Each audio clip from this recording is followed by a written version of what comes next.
Welcome to the Orbital Studio. Today we're going to learn more about automatic weld head tacking.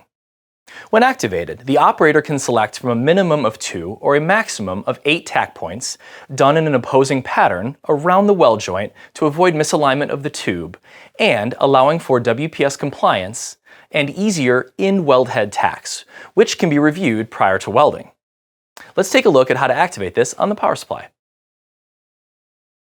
In the basic adjustment screen of any program, you need to first toggle Display Extended Options to On. Or, if it's already displayed, simply toggle Tacking On to activate. You can then select the rotation direction, whether or not the machine stops for inspection before the weld is initiated, change the number of tacks, in this case from 6 to 8.